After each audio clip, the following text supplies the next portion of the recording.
It's a high fly ball, deep right field, a bomb in the first. Drive, it's tied.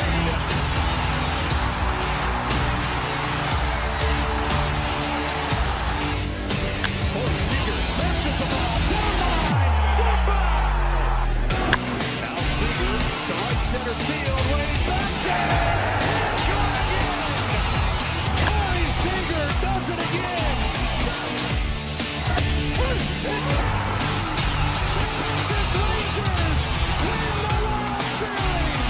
The Willie Mays Most Valuable Player Trophy presented by Chevrolet. Is there any doubt?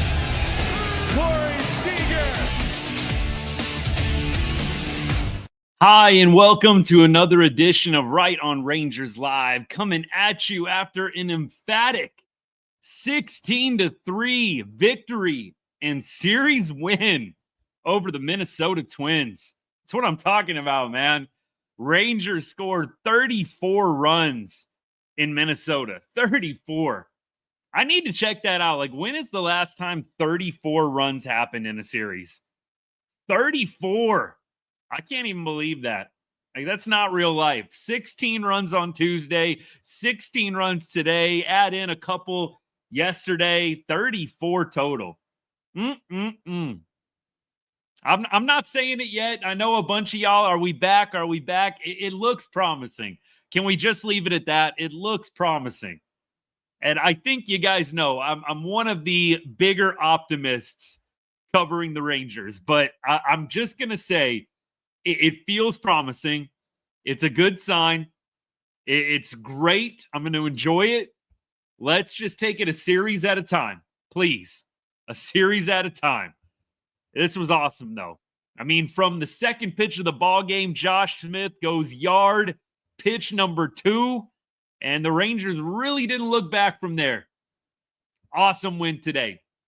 Y'all know the drill here, right on Rangers. We cover everything sports, but we put a big emphasis on all the teams we love from the great state of Texas, including the Rangers, and especially the Rangers during MLB season. Thank you for choosing Right on Rangers for all of your Texas Rangers content. Appreciate y'all. Drop a comment, drop a question. We will get to it at some point. We'll get to it eventually. Obviously, we have a few things that we're going to make sure get covered here on the show, but we will get to everybody's comment and question as we go along. Thank you for your support of the show. Makes it interesting when we get your guys' opinions too, and I'm always eager to hear it. Thank you, Brad. What's good, man? Thanks for hanging out. Hello, win column. Yes, sir. You just take it 2 out of 3. Just take it 2 out of 3. It goes a long, long way. Here we go. So today's game. I think we got to start here.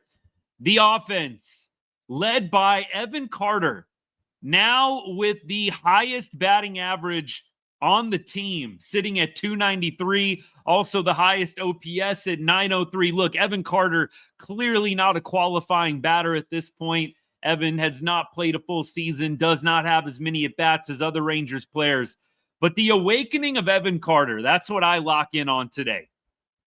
I said on the show last night, Langford, Seager, Simeon, those 3 guys are going to be pivotal in the offense, taking it to an even average level, not even an elite level, just an average level. But if Evan Carter is going to give you this, look out. Look out for the Rangers offense. If Evan Carter is going to be this guy or even a step or a tier below this guy, honestly. Hey, appreciate the rose. Locke, appreciate you, man. Look, Evan Carter hitting 11 for his last 23 on this road trip. 11 for 23 on the roadie for Evan Carter. Hello. Is that good? And Evan goes 2 for 4 today. Home run. Again, raises the average up to 293 with a 903 OPS. There were a number of Rangers fans. We were not one of them. You guys know I would eat crow if that was the case. Number of Rangers fans have been telling me to think about trading this guy. Way too soon. I said it on the show last night. Even if you want to trade Evan Carter, even if you are in that boat, trade Evan Carter. You're not going to be doing any favors to yourself trying to trade him without really having played a full season in the major leagues. If you want to trade Evan Carter, you wait and you reevaluate at the offseason. I don't think they're going to do it anyways, just for the record. I don't see the Rangers doing that. But if they were going to, why would you be stupid enough to trade him without him having played a full season and really having his value totally maximized? Evan Carter needs to be given time. Evan Carter needs to be given an opportunity to play a full season or close to a full season. And look what he's doing with the opportunities that he's getting right now. Let's look at the numbers for Evan Carter in his last 7, his last 14, just for fun. Evan Carter, his last 7. 458 average with a 1436. 1436 OPS. That's not a misprint. 1.436 OPS. Is that good? Evan Carter's emergence coinciding with the Rangers winning a road series, their second road series in a row. You beat Washington 2 out of 3 in DC. Now you beat Minnesota 2 out of 3 in Mini. That's all you got to do. 2 out of 3, 2 out of 3, 2 out of 3. If Evan Carter is going to give you even a fraction below this, even a step below this Rangers offense is going to be really, really good. And when I say really good, I mean just 5 runs a game good. I don't need 16 every night. And I've said this a number of times. You don't need an elite offense for this Rangers team to be playoff bound and make a deep run in October. If this offense can give you 4 or 5 runs consistently each night, you're going to win a lot of ball games. Look, the Rangers threw Ezekiel Duran today, and they still only gave up 3 freaking runs. They threw Ezekiel Duran today and still managed to only give up 3. 4 or 5 runs wins you a ball game.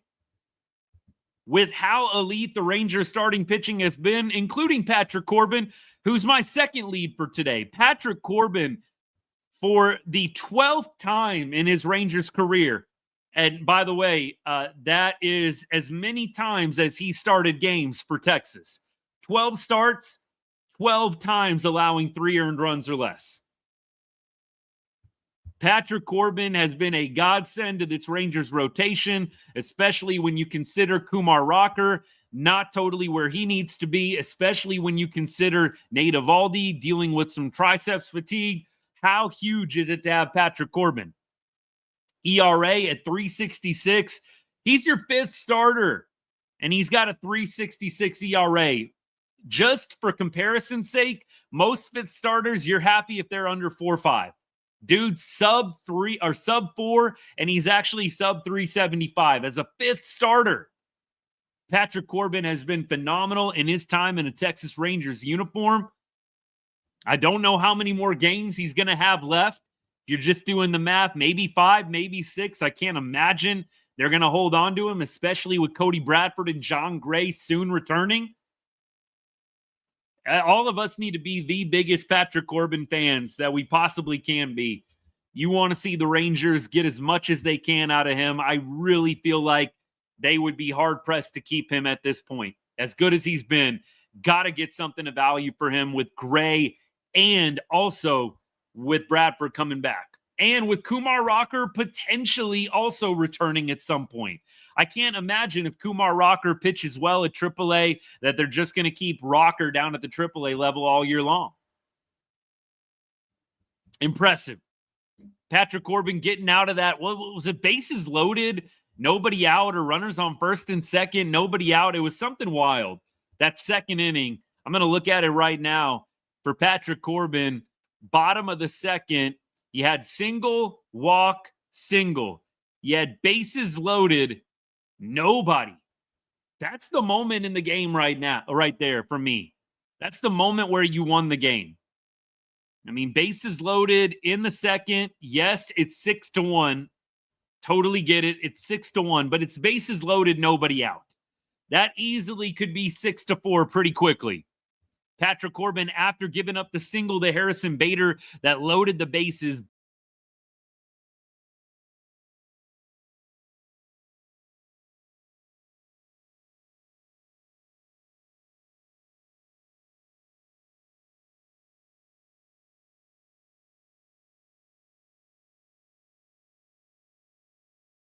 Hey, we're back. My bad, y'all. We're back. Zeke has never looked better. Gary, my man, what's good, man? Duran should be the closer. That's what I joked in the Discord. All my buddies in the Discord. Thank you. I appreciate that nod. Zeke Duran for closer, anybody? Zeke Duran for closer? Hello. 0 ERA in what, 2 appearances? Oh, man. Let me go back and see what I missed. Chase, what's up, man? Thanks for hanging out. Brad, completely agree on Corbin. Yes, sir. Don't forget Dane Dunning. What's Dane been doing? Gary, is he like killing it or something right now? I know he's had a couple of pretty good outings, but let's see what Dane Dunning is up to right now in the minor leagues. I'll look at that while I keep checking comments. Do I think that Craig Kimbrell is a good pickup? I mean, look, Craig Kimbrell, it can't hurt. It's a pretty low-risk signing. The Craig Kimbrell deal, it's pretty low risk. So from that perspective, yeah, I think that it's a good signing. Could be high reward, but at the end of the day, I don't know how much they're really counting on Craig Kimbrell to be the guy. By the way, Dane Dunning in AAA this year. Look, it hasn't been awesome, but it's a 4.75 ERA. Over his last several games, I'm trying to see if I can figure it out. Not sure if I'm going to be able to see it on the MLB page, but I think he has had a couple of nice games in between, but 4.75 ERA, nothing crazy. Low risk, high reward for sure. Do I think we can be buyers at the deadline? Yes, I do. I think that we absolutely could be buyers at the deadline. You keep winning 2 out of 3 games, absolutely. Now, how big of buyers? We'll see. But if they continue to win 2 out of 3, they're going to put themselves in a very good position. Very good position. Hey, McJowers, what's good, man? Thanks for hanging out. Burger or low? Phillies fan, Burger. All things considered, Burger. Can you have Burger and Peterson in the same lineup? I don't see why not. I think Burger and Peterson absolutely can be in the same lineup. Kimbrell or Chapman all time? Well, how many World Series has Kimbrell won? Has he even won a World Series? I probably have to give the nod to the guy that's won more World Series at this point. Kimbrell, I feel like, has had some crazy regular seasons. Has Kimbrell won it all? Let me look at Kimbrell. Look, I don't have everybody memorized. It's hard enough. 2018 World Series. 28. So was that Braves? Who was that? Braves, I'm guessing. I don't know. Red Sox. Thank you. Red Sox. All right. So he has won a World Series, but I'm pretty sure Chappie has won multiple. That's a good debate. It really is, Phillies fan. That's a good debate. I don't know. I'd have to study it a little bit more, but that is a really good debate. Personally, I think a team should take a flyer on Bauer, but it's not going to be the Rangers. They've got too much pitching already. Kimbrell and Chapman will just make my blood pressure spike. At this point, I do think Kimbrell is in that barf bag category. You're either going to get something really good from him. It's probably going to be a little bit of an interesting ride. I'm not a huge hoper for the Kimbrell deal to work out like it did with Kirby Yates and David Robertson, but I'd love to be wrong. I personally hope, I said this on the show really over the past however many days since they've signed him, I really hope that Craig Kimbrell is not like the big move that the Rangers are making for the bullpen. I really hope that Craig Kimbrell was just kind of a one piece on the way towards improving the pen. I genuinely hope that it's not the only move that the Rangers are planning on making in terms of the bullpen. Appreciate all y'all hanging out. I hope that the Angels and Mariners lose, but aren't they playing each other right now? We need some consistent weeks, not this up and down. Hey, look, back-to-back series, though, Kendrick, they've won 2 out of 3 in National, in Washington, D.C., 2 out of 3 in Minneapolis. Not bad. Robertson was phenomenal, 100%. Absolutely. We keep going. Rangers are sellers at the deadline. Is that a hot take? Well, Yes and no. The Rangers will, I think, sell some people at the deadline. Even if they are in a good position, I think you're selling Patrick Corbin to an NL team if possible. Definitely. You've got to sell some people at the deadline. You don't need to carry all this starting pitching. You're going to get Bradford, Gray, you're going to get Spores back. There's 3 pitchers right there. You need to sell at the deadline. So yes, I do think that they should sell a couple of players anyways, but who knows what exactly it's going to turn out to be. I definitely think Hobie Milner is an all-star. Hobie Milner has a 1.65 ERA through a scoreless inning today. He's 100% an all-star. I do think, Jeremy, great question. We were actually having the Carter Langford debate. I think that long-term, Langford probably still has the higher ceiling than Evan Carter does. But that being said, I don't want to be prisoner of the moment, but who knows? Evan Carter, the games that he's been playing on this road trip, incredible.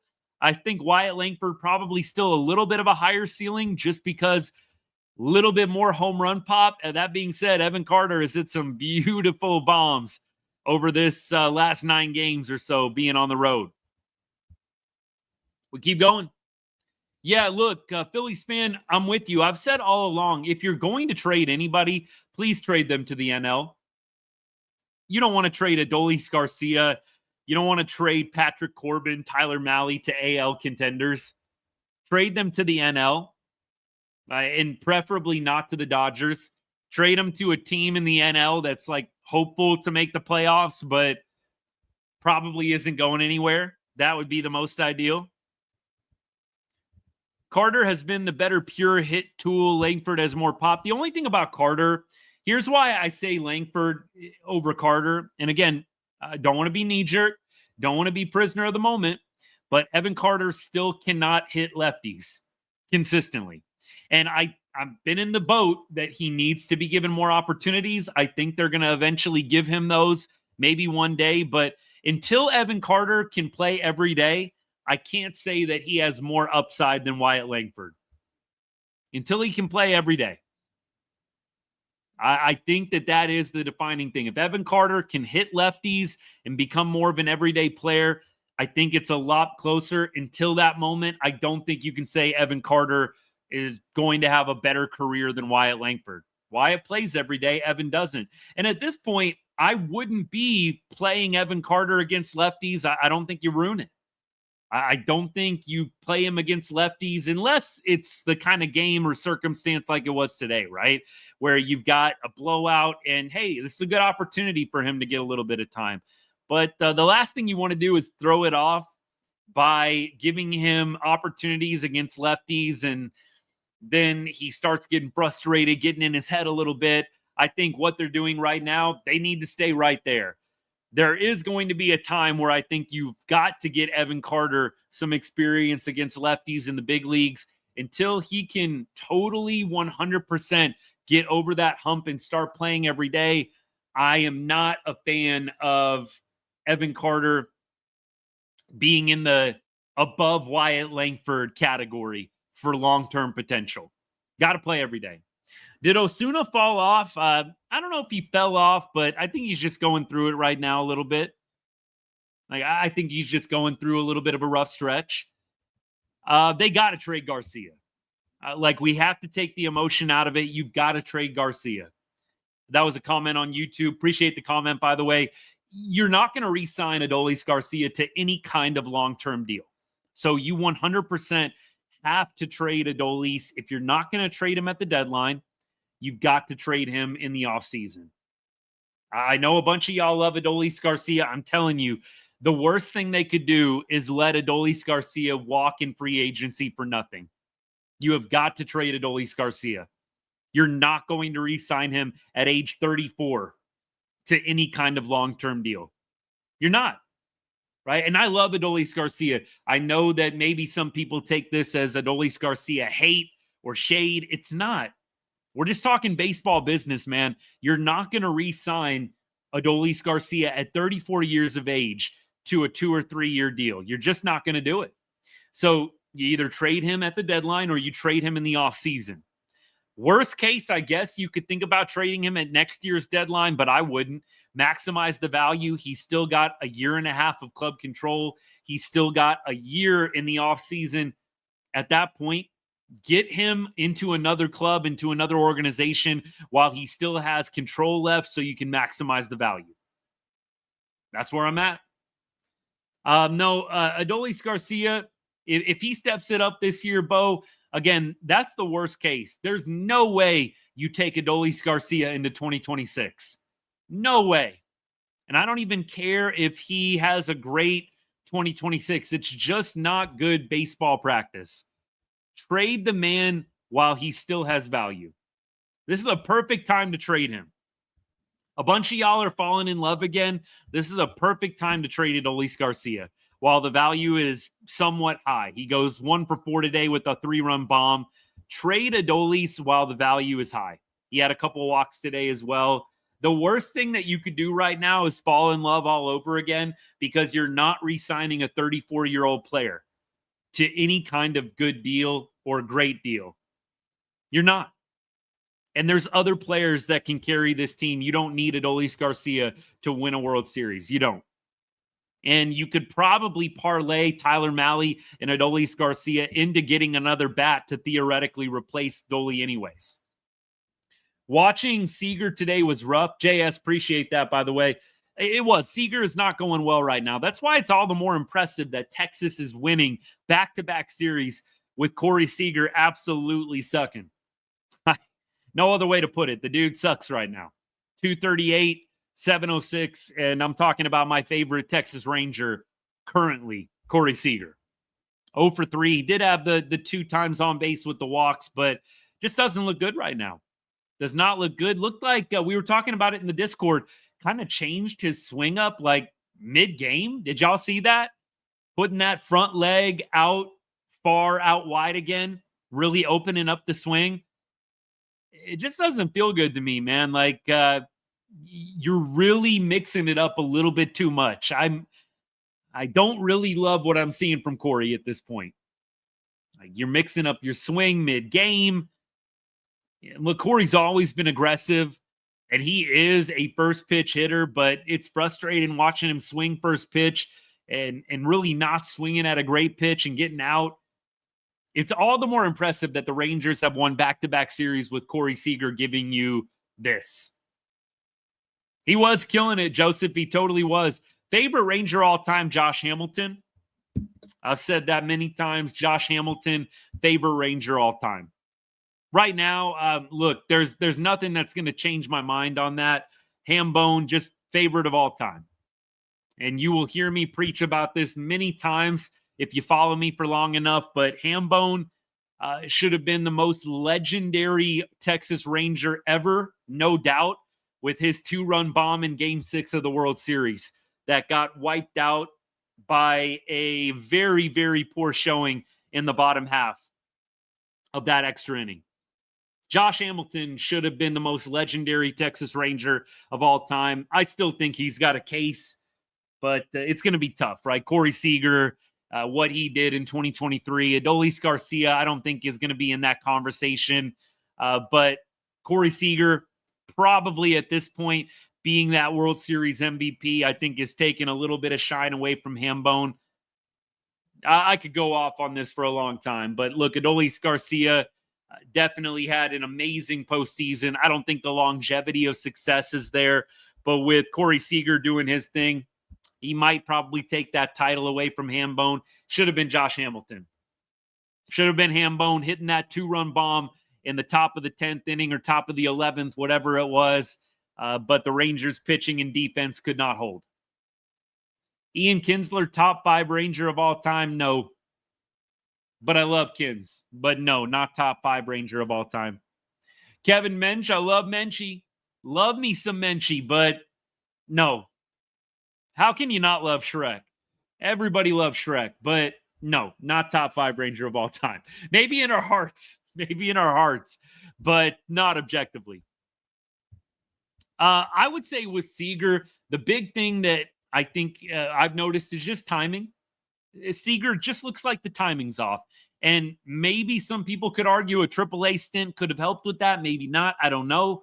But I think the timing looks a little bit off with Corey. And also just, a little bit too much in your head. If you're changing your swing middle of the game, you're changing your stance middle of the game, I don't know. I mean, maybe some people are like, good, dude needs to mix it up. It just, to me, signifies you're in your head a little bit too much. I'd rather have David Murphy for the next 2 years. Like prime David Murphy, I'd rather have probably prime David Murphy for the next 2 years than Adolis Garcia right now. Look, I'm not a Adolis hater, but they need to trade Adolis. Need to trade him. Juan Gonzalez in the conversation, even though we didn't go deeper than the ALDS. For me, on the fly, it's going to be hard to do top 5 Rangers of all time. It's actually, funny enough, I know some of you might be surprised, it's not something I think about a lot. I mean, off the top of my head, obviously Beltre's in there, Seager is in there. I think that Pudge Rodriguez probably has to be in there. There's 3 right there. So there's really like 2 debatable spots in my mind. Like two debatable spots. I think, again, Seager, Pudge, Beltre, automatically in the top 3 for me. I think you've got to give those 3 guys the nod big time. And then top 5, it's pretty debatable after that. It gets really debatable for those last 2 spots. Michael Young, I do think, could probably easily be in there. But it's tough. You got to go, back further too. I know I got some really old school Rangers fans. Look, I became a fan in the late 90s. So I got to see Juan Gone. I got to see Pudge. I got to see some of those names, Rusty Greer. And I'm just throwing out names at this point. But there's some pretty classic Rangers players from earlier on too. But I don't want to be a prisoner of the moment, recency bias, but MY does feel like a guy you throw in the top 5 100%. Who gets that 5th spot? Josh Hamilton gets the 5th spot? I don't know. It's tough, man. A-Rod gets the 5th spot. Without roids, you might have to throw A-Rod in there. I think the roids kind of discredits him a little bit, but you might have to throw him in there. Paul Marrow? I think Pudge has got to be a top 5 for sure. I think Pudge is top 5. Like I said, Beltre, Seager, MY. I think that's 4. We can debate the 5th spot. Hamilton is my favorite player. Selfishly, I want to throw him into the top 5. Won an MVP with Texas. Should have probably been World Series MVP in 2011 for winning the game in Game 6. Like I think Hambone, had he won that game, easily would be in the top 5. And that kind of tells me that he should be, but it's tough. It's really, really tough. I think Hamilton probably does deserve top 5. Nolan Ryan, as I think in terms of notoriety, I'd have to look at Nolan Ryan's stats with the Rangers. I think Nolan, just the longevity of his career and just the aura of Nolan automatically makes you think of him. But in terms of with the Rangers, would have to kind of look and see what is Nolan's stats like. What did he accomplish specifically? We know he had some good moments with Texas, some very notable moments, the Robin Ventura fight. We know that he pitched some pretty solid games with Texas, but he also pitched at the very end of his career with the Rangers. He won, 28, 41, 53, won 63 games with Texas. And look, he was top 5 in Cy Young in 1989. But look, again, we're talking about end of career. So it's a little hard with Nolan. I think Nolan, there's just a little bit more aura, but I don't know if in terms of stats, you can really put him up there in the top 5. Just me. The no-nos are nice. I don't know. I think we can definitely have him in our favorite player discussion because he is in mine. I just don't know if you can put Nolan Ryan in the discussion off of stats alone. That's me. We keep going. Appreciate all y'all. Let me see. What do we got? Kenny Rogers, perfect game. Absolutely. Absolutely. Kenny Rogers is a classic, but again, don't know if I put him up there. Just trying to get caught up on all my comments and everything. Appreciate the follow, by the way, man.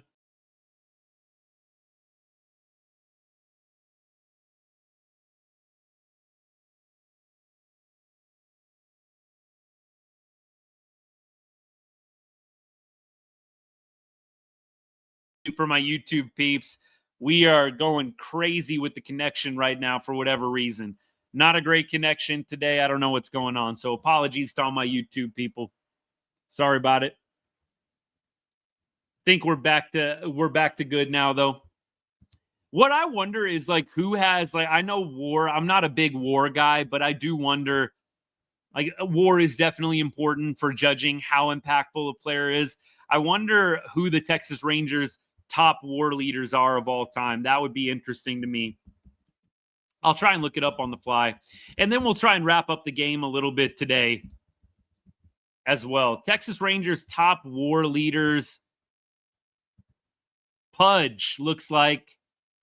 Let's see. Pudge. Palmeiro. Beltre. Buddy Bell. Ian Kinsler. That's batting WAR, though.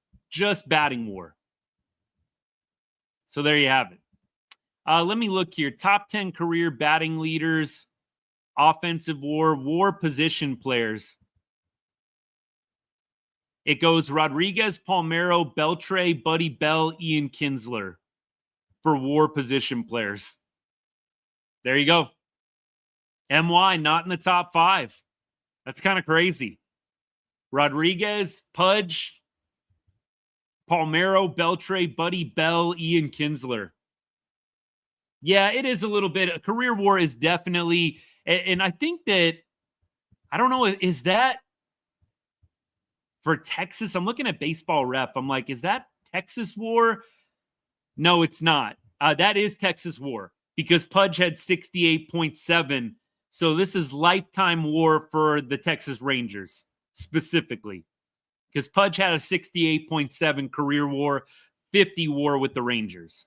And look, like I said, WAR is not the end-all, be-all, but we're just talking WAR earned as a Texas Rangers player. The top 5 for position players is Rodriguez, Palmeiro, Beltre, Bell, and Kins. Jim Sundberg is right behind Kinsler. Toby is at 32.3. Wangan is at 31.9. Elvis is at 30.1.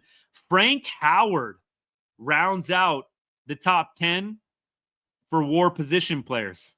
Hamilton, I think, is at like 23. I think Hamilton's at about 23. There you go. MY has played the most games as a Texas Ranger with 1,823. So, look, MY, he's got a lot of the records. He's got total base record. So I think MY, even though he doesn't necessarily have the WAR, he leads in hits, all-time hits leader. That's why I still say, even though MY isn't on the WAR, you got to put MY up there. The dude leads Texas in hits all time. This is fun looking back at this, though. We could do a whole show looking back at this. We really could. We keep going. Rangers' last 2 losses, the Rangers went 1-20 with runners in scoring position. Rangers are either putting pressure in losses or scoring 4+ wins. Rangers definitely today, looking at the numbers, runners in scoring position, Rangers were 6 for 11. How refreshing is that to see? How refreshing is that to see? 6 for 11. By the way, let's wrap up the game from today. So we've got, first of all, Josh Smith, 2 for 5. We got Wyatt Langford, 2 for 4, 3 RBI. Josh Smith, of course, homered on the second pitch of the game. Wyatt Langford had another homer as well. You had Corey Seager, 0 for 3, 2 walks, so at least gets on base a couple times. Seager hasn't quite found it yet. Marcus Semien, 1 for 5. Sam Swaggerty, man, with the bomb off of position player. Let's contextualize it a little bit. But Haggerty comes in, drops a 3-run homer. Osuna was 0 for 1, almost had an infield single. Jake Berger, 3 for 6 with 3 RBI, raises the average up to 225. Josh Young, 3 for 5. He's coming alive. They heard us talking about trading Josh Young, I guess. Josh Young must have heard us talking about trading him the other night and decided to go ahead and go beast mode this series. 3 for 5 with a walk for Josh Young. No RBI. Doley had the 3-run bomb, 1 for 4 with 2 walks. Higgy, 1 for 5 with an RBI. Really fun day for the offense. 6 for 11 with runners in scoring position. And what's crazy is they still left 10 guys on base. Still left 10 guys on base, man. It was deja vu from Tuesday. Salvador, 100%. Robbie, he sees the heartbeat of the team. Shoot. I feel like it's Marcus Semien right now, actually. I don't know. I feel like Semien is a little bit more of the heartbeat of the team. By the way, something that's not going to show up in the box score, which I texted in the Discord, in the group chat.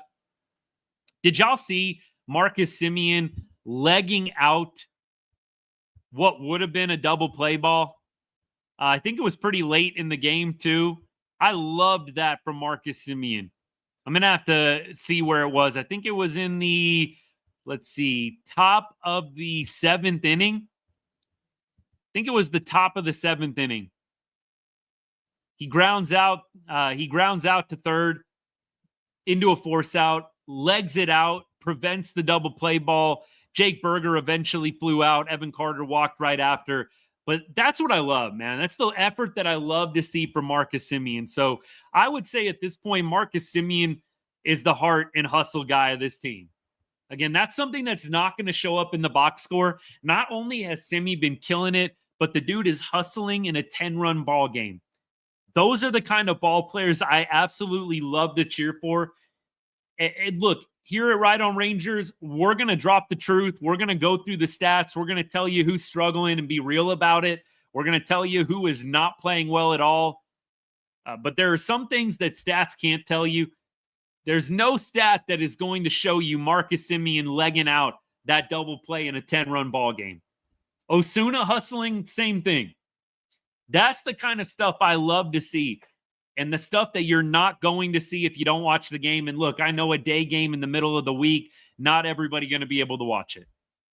But Marcus Semien hustling, beating out that double in a 10-run ball game. That tells you a lot about the kind of ball player that he is, about the dude that he is. You're going to watch a lot of high-paid players jog that one out and mail that one in. And Marcus Semien is a high-paid player. Dude's making $25 million a year, one of the higher-paid players in baseball. It's a 10-run ball game, and the dude is booking it down the line to try and stay out of the double play. That was one of the plays that sticks out to me even more than all the home run balls. Like, the home runs were sick. That play, for whatever reason, just spoke to me more than anything. I don't know. I love that from Marcus Semien today. Can't say it enough. Appreciate the follow, by the way. Thank you for everybody that's been following. Appreciate all you guys. We've got a bunch of people following so far today. Thank you so much. And real quick, I want to say a special shout out to all my paid subscribers on TikTok. Brad, Chase, Justin, anybody else hanging out. Gary, I don't know if you're still here. Thank you to all you guys. And thank you to all my paid members on YouTube as well. Really appreciate all that you guys do to support the show. And look, anybody else, if you've commented today, if you followed, if you've shared this video, if you've liked the video while we've been live, I appreciate you. The support does not get taken for granted.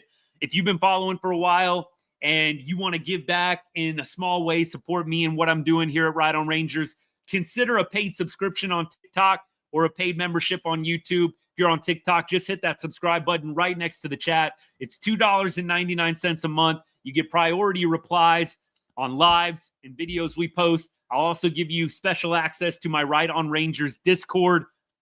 That's one of the only things that's really coming not free of charge on the channel. Again, totally optional. But if you want to give back a little bit to the show, you feel like you love what we're doing here and you love the videos, the content, consider supporting me and all that I'm trying to do here at Right On Rangers, continuing to build this voice up to be one of the big players in Rangers baseball. We're trying, going from reaction page to significant voice in Rangers Nation, little by little, day by day, and y'all are a big part of that, whether you're a paid member or a subscriber, or whether you are just a loyal fan that's been with us from the beginning. I appreciate you. Thank you so much, and appreciate you considering. Definitely a great time in the Discord. Brad, thank you so much, man. Some might call it stat padding. We call it effort. Absolutely, Chase. So, yes, thank you for considering. Thank you for your support again. TikTok, hit that subscribe button right next to the chat. If you're on YouTube, I will drop the link for you guys in the chat as well. Again, $2.99 a month is the price. Access to our Discord, priority comments and replies on lives and in any video that we post. Appreciate y'all. Thank you so much. Let's keep going. So right now, we've got a few things to wrap up. Let's talk a little bit about the bullpen. Tomorrow's going to be a bullpen game, by the way. Was a little surprised to see Hobie Milner. I do think Hobie Milner is an all-star. Cole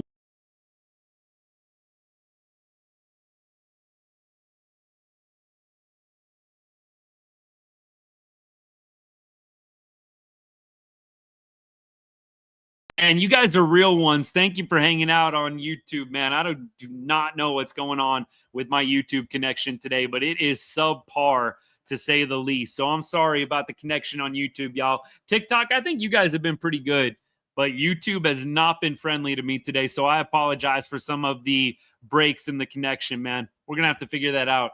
Maybe it's just as simple as a computer restart, but whatever. Let's keep on going. So we have also Ezekiel Duran throwing a scoreless inning. Dude's got 2 innings and hasn't given up a run yet. Has he given up a hit? That's what I want to know. Has Ezekiel Duran given up a hit yet this year? It's crazy. He has yet to give up a hit. Ezekiel Duran has not given up a hit in 2 innings. That's awesome, man. Love to see that. That's fun. Zeke for closer. We've been saying it. Zeke for closer, man. Too much. Love it. Absolutely love it. Tomorrow, though, bullpen game. I would imagine that some of these guys might factor in again. You might see Cole win again. I don't know if Lax is going to be a factor or not. Got beat up a little bit the last time he was out. I'm not sure if Jacob Lax will be in there. You would think Bosley is probably going to factor in. But what they decided to do is they decided to push Jacob deGrom back and start. I think it's wise. You need deGrom for October. This team can make it to October. No need to push deGrom. Hey, Jaden, appreciate the sub, man. Thank you so much, brother. Very generous of you. Thank you. It means a lot. It means the world. Got our 14th subscriber on TikTok. That is what's up.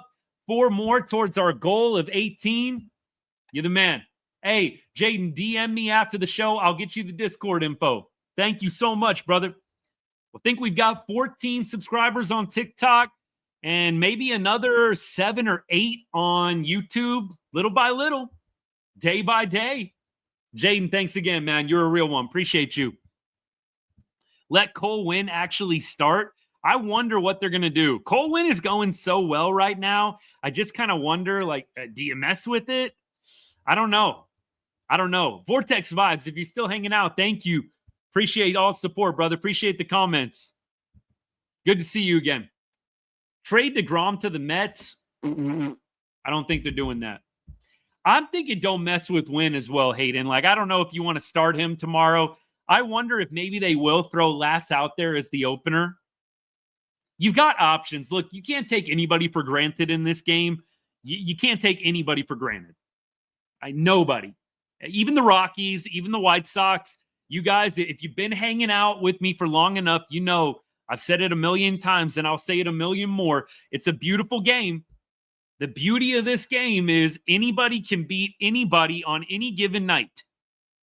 That's how baseball goes, man. And so I'm not taking the White Sox for granted. They beat us 2 out of 3 earlier on. I'm not taking him for granted, but I will say on paper, it would appear that you could probably be a little bit flexible in who you pitch in this game. And if the offense truly is going well, like it is right now, you should be able to out-hit the White Sox. Should be. Don't know if it's going to happen. I might throw Latz again if he's up for it. I know he didn't pitch very much yesterday, got hit around a little bit in one inning of work. Maybe you go Latz again. Bosley might be another guy I would consider throwing. I don't think they've announced anybody yet. He would probably be another guy. Beyond that, though, Saturday will be DeGrom Day. Sunday might be another bullpen day, by the way. I don't know if y'all heard that, but they might do another bullpen game on Sunday and push Tyler Mahle back to Tuesday against Kansas City. So we've got White Sox, then we've got KC coming to town, and then we go back out on the road. So we will be at home for the next two series.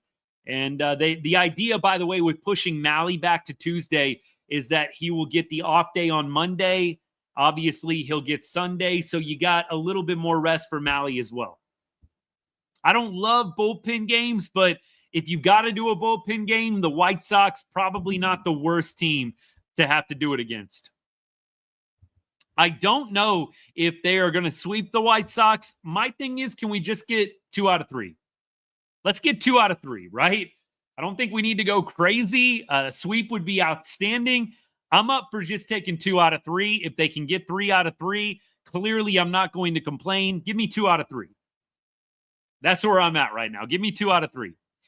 Let's see. 2 series win against contenders. Pretty solid competition. Look, the Nats, when I checked the Nats offense about a week ago coming into the Rangers series, the Nationals had, I think, the 11th best offense in baseball, almost a top 10 offense. I don't think the Nats are like crazy good competition. The Twins, definitely. So you beat the Cardinals 2 out of 3. You then had a really, really bad series against Tampa Bay. You probably should have won 2 out of 3 against Tampa Bay. It's just good to see the Rangers around 500 on a road trip. Rangers go 4-5 on this road trip. That's impressive. The Rangers were terrible coming into this road trip. Absolutely terrible coming into this roadie. I think they were like 9-18. Now they're 13 and 23. Doesn't sound a whole lot better. I'll take winning 4 out of 9 on this road trip. I really will. Hayden, I'm with you. Just keep winning the series. Keep it simple. Don't get caught up in sweeping, even against the White Sox. Just win 2 out of 3. 2 out of 3, 2 out of 3, 2 out of 3. You start stacking 2 out of 3s, it's going to go well for you. It 100% is going to go well for you. Look, beyond that, I don't think there's a whole lot else to go through for today. Biggest takeaways that I went through, Patrick Corbin, a 12th straight start. Look, he's only pitched 12 games for Texas. 12th straight game, 3 earned runs or less in a start. Got to give Patrick Corbin some love. Patty has been phenomenal. St. Patrick, that's what we call him in Arlington, disposing of the Astros in Game 7 of the 2019 World Series, and 12 straight quality appearances from PC, man. We love that guy around here in Arlington. St. Patrick dealing again today. And then we had Evan Carter going off. Evan Carter, 11 for 23 on the road trip. Wyatt Langford had a nice game. Josh Smith went multi-hit. Jake Berger, 3 hits. Josh Young, 3 hits. It was a good day to be a Texas Rangers hitter. Great day to be a Texas Rangers hitter. Look, Patrick Corbin, Hayden, had actually been getting really bad run support. It's going to look like, with this game today, it's going to look like we've been giving Patrick Corbin run support all year. Real ones know better. Patrick Corbin has not been well supported this year. Neither has Tyler Mahle. And both those guys, it's going to look like with the averages, like we've been giving them support all season. We all know those guys have probably been the 2 hardest hit with run support this year. Chase, sounds good, man. Thanks for hanging out. Let's see, we're at about the 50-minute mark. We'll be hanging out for another 15, 20 minutes or so before we call it a show. You got the good stuff. More good stuff to come, but you got most of it. Usually our pitchers will give up 1 run and we realize we lost. That is true. It feels like a deficit is a death sentence sometimes. I've said that a number of times. I do feel that pretty strongly. Like, it's been a death sentence at times going into a deficit. Like, I mean, when Buxton hit that home run and they go up 3-2, you kind of feel like, is this game over? I hate that a deficit feels like a death sentence for this team sometimes. I would love for this team to be a little bit better playing from behind. Look, we'll take a series win. We will 100% take a series win. All right. Not a lot we're going to be able to do for tomorrow's game, previewing it. Rangers, though, will be back tomorrow night against the White Sox. White Sox coming into this series. Let's see if they play. They'll play the Astros tonight. They lost to the Astros last night. They beat the Astros on Tuesday night.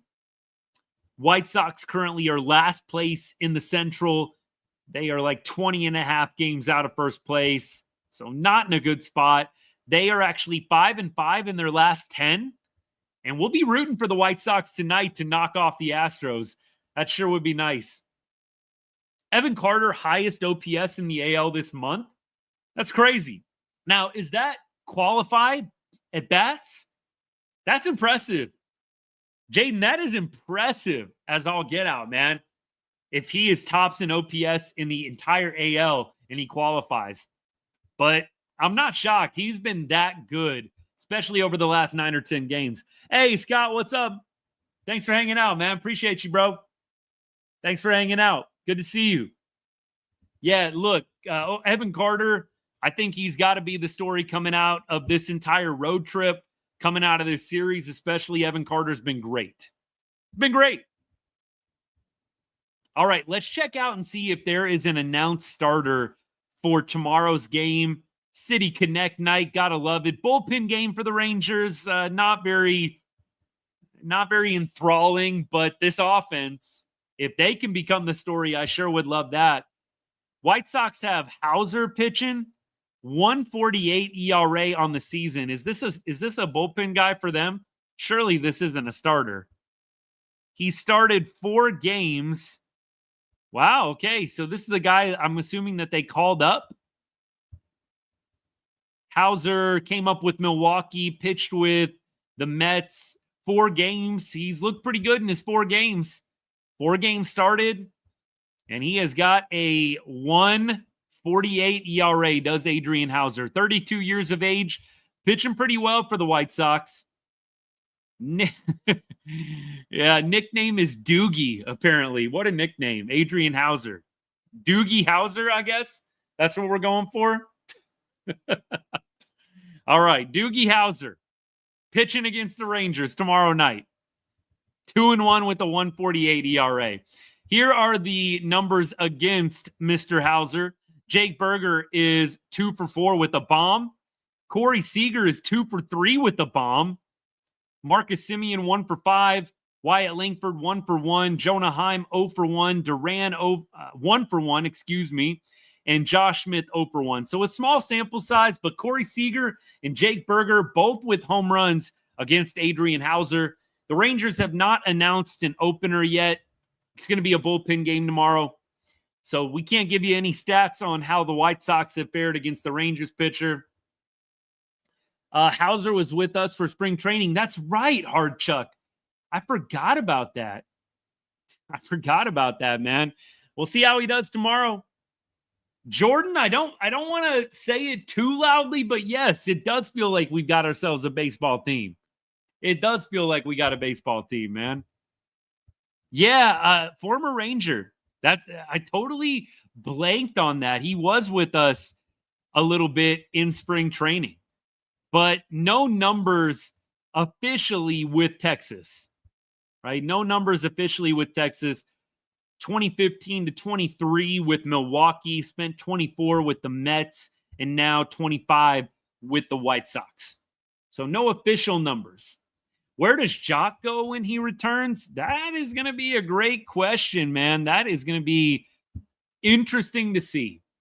I do think what you're probably going to see happen, I still think as nice as Adolis Garcia has looked, it feels like he's going to be kind of the odd man out. Like, I feel like when Jock comes back, Adolis might be odd man out. It seems like kind of the only logical move you could make. Adolis is your 8-hole hitter right now. It feels like when Jock comes back, Adolis is probably getting the heave-ho. I think that's really the only thing that makes sense. Who are you going to bench? You're not benching Carter. You're not benching, Josh Smith. You're not going to bench Josh Young. I think Adolis is pretty much the only person that you could bench when Jock comes back without like a total mutiny from the team in Rangers Nation, man. Do we extend Smith? I think they're going to be careful. Smith is not a free agent until 2029. You got so much time with Josh Smith. I don't think it's a bad idea to extend him, but you've got so much time. I don't think that they're going to be in a rush to extend Josh Smith. Is it a bad idea? No. Is it a priority right now? Probably not, with Josh Smith not hitting free agency until 29. There's a bunch of guys that we have till 29. Jake Berger is not a free agent until 29. Josh Smith. I know this isn't like maybe a big name, but Ezekiel Duran, I think, is 29. I don't know. Completely wrong about that. Yeah, look, it's hard to keep up with who's available and how long we have this guy and when his rookie contract expires. It's tough keeping up, but yeah, Josh Smith we've got for a while. I don't think they're worried about Josh Smith at all. 2029. Do you think we bring up Walcott around the All-Star break and make Seager full-time DH? I don't think so. I've said it for a long time, Jordan. Walcott is going up. Dude's on a meteoric rise right now in the minors. If you bring up Walcott this year, first of all, you've got to play him every day. There's no way, zero way, you can bring Walcott up and not play him every day. I think Walcott is a 2026 guy. I think you could potentially maybe move Seager to DH at some point in the length of his contract. I don't even know if it's going to be next year. I don't know. Berger to DH, I don't know. Berger's too good at first base. I don't love Josh Smith playing first. I really don't, y'all. I think Berger is a great first baseman. In fact, one of the better first basemen in the American League if you go by advanced stats. I'm not a big fan of DHing Berger. I think he's a great first baseman. Next series is the White Sox. I think Walcott is going to be going back to Walcott, bringing it first full circle. I think they'll give Walcott a shot to make the team in spring training, much like they did with Wyatt Langford. But you've got to mix up and you got to take care of some loose ends. Walcott doesn't have a clear spot right now. Could Walcott be a corner outfielder? Could you roll with an outfield of Wyatt Langford, Evan Carter, and Sebastian Walcott? That is what I heard last. Evan Grant was reporting on Walcott, and that is what he kind of mentioned. This year's draft, I've heard a few names thrown around for the draft this year. I've seen a few different mock drafts. So I'm curious to see what the Rangers actually decide to go with. But Baseball America, by the way, a great subscription. I have Baseball America. Absolutely worth the price of admission. All of the different fun rankings that they come out with. Hang on one sec, TikTok. I got to do the verification. Oh, good. I passed first round. Here was the mock draft that they came out with. By the way, Nationals have the first overall pick. Rangers are not going to be picking until 12th. 12th. Baseball America, this is 3 days ago. In their mock draft, they had JoJo Parker, who is a high schooler from Mississippi. Purvis High School in Mississippi. JoJo Parker, a shortstop. And here's what Baseball America said about JoJo Parker. This is who Baseball America has in their latest mock draft, the Rangers drafting. Parker has real landing spots inside the first 10 picks. If he doesn't go there, he shouldn't last too much longer than this with the Rangers and the Giants, both teams he gets tied to pretty heavily. If both Parker and Billy Carlson are off the board in front of this pick, other prep shortstops like Steele Hall, Kason Cunningham, and Daniel Parise could make sense as well. Parker has more risk to slide off shortstop, but his left-handed hit power combo is as appealing as any hitter in the class. So the Baseball America writers have the Rangers picking a shortstop for what it's worth. Jordan, appreciate the gifts, by the way, man. Thank you so much, brother. Appreciate it. So there you go, Hard Chuck. Apparently, we're drafting a shortstop. So we're going to call Sebastian Walcott up, and we're going to go ahead and reload the shortstop pipeline. Ethan Holiday, by the way, projected to go number 1 to the Nats. There you go. So we'll see what happens. We will see what happens with the Rangers. But that is the mock draft at this point in the game.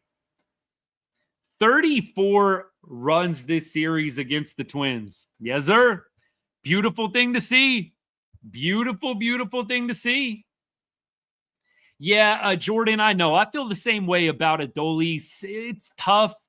Very, very tough that he is going to be parting ways with the club, but you're not going to re-sign a 34-year-old aging player to any kind of deal. I mean, maybe a long shot is Adolis takes a 1-year deal after he gets off the rookie contract, but if Adolis has a good agent, at 34, you're trying to get a nice 2 or 3 year deal. I don't think the Rangers are giving Adolis Garcia a 2 or 3 year deal. Adolis is going to try and get a 2 or 3 year deal, one final contract, one last ride when he comes off the rookie contract at the end of 26. Rangers are not giving Adolis a 2 or 3 year deal. We draft college guys round 1. Yeah, I think that definitely has rung true. But for whatever reason, Baseball America's got our eyes on a lot of different picks of the top high school players. We'll see what happens. Let me look up a couple other mock drafts just for fun, Hard Chuck. MLB mock drafts. Let's go. And I'll do like the latest ones. 2025 MLB mock draft. Here we go. This is ESPN. ESPN has us taking Steele Hall, a shortstop. And I mentioned Steele Hall in the Baseball America article. He is a high schooler from Alabama. So even ESPN has us taking a shortstop. Steele Hall. Let's see what MLB has us in their latest mock draft. In their latest mock draft, we are taking Kason Cunningham, a shortstop from Texas, from Johnson High School. So basically in every major mock draft, we're taking a shortstop. There's no way. I don't think there's any way we're giving a deal to Dolly. Dolly, again, if he is smart, if his agent is smart, when he comes off the rookie deal at the end of 26, you are going to try and get a 2 or 3 year deal. You're not trying to get a 1-year deal. And I do not think there's any way the Rangers are giving Adolis a multi-year deal at age 34. That's just me. Maybe I'm wrong. Maybe I'm wrong, but I don't see it happening. I really don't. Yeah, we're going to lose him to free agency. Antonio's 100% correct. We've made this point many times on the show. The last thing you want is Adolis walking for nothing. So give me Adolis Garcia, trading him either at this deadline or you trade him in the offseason. Worst case scenario, you trade him in the offseason. All right, let's see. Tomorrow's game, again, I know a couple of y'all were asking. There has been zero announcement about who the Rangers are going to use as an opener, but it's a bullpen game. Hopefully Evan Carter stays hot and this entire offense stays hot coming back home. You're going to see DeGrom on Saturday, probably another bullpen game on Sunday. Maybe you'll see Tyler Mahle on Sunday. That would be normal rest, but the club has kicked around, given him a couple more days. So we definitely are going to have our work cut out for us in terms of the bullpen as far as they're concerned. But a good team to do it against in the White Sox. Rangers have won 4 of their last 6 and have won their last 2 series, with a great opportunity to make it 3 in a row against the Chicago White Sox, getting a little revenge for what happened in Chicago a couple of weeks ago. That's the plan. City Connect night tomorrow night. Is there anything fun going on at the ballpark? Anything fun going on? Texas Rangers promotions. Let's get to it. Promotional schedule 2025. What's going on at the ballpark? What's fun this coming weekend? What do we got tomorrow night? Tomorrow night's Mexican Heritage. And that hat looks fire. Anybody want to do me a big solid, go to the game tomorrow night and give me one of these hats? Mexican Heritage cap tomorrow night. This thing looks fire. And you got 449 beers in the Budweiser Sky Porch until first pitch. How about that? There you go. Good deal. Ice cream sundae on Saturday. All these happy hour specials. And then the final out bobblehead is on Tuesday. I got to get that bobblehead, man. I got to get my hands on that final out bobblehead. That is awesome. I love that.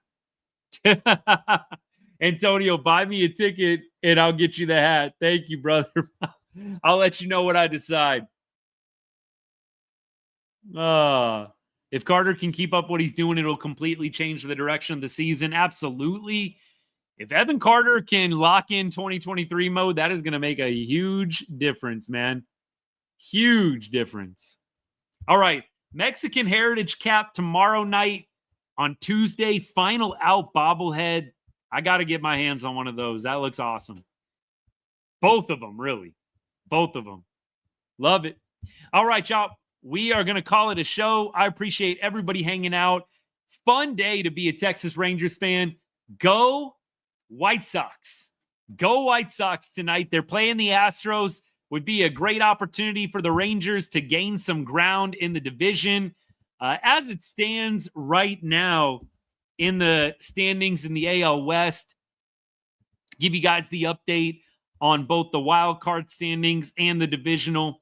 In the division, we are now 1 game behind the Mariners and the Angels.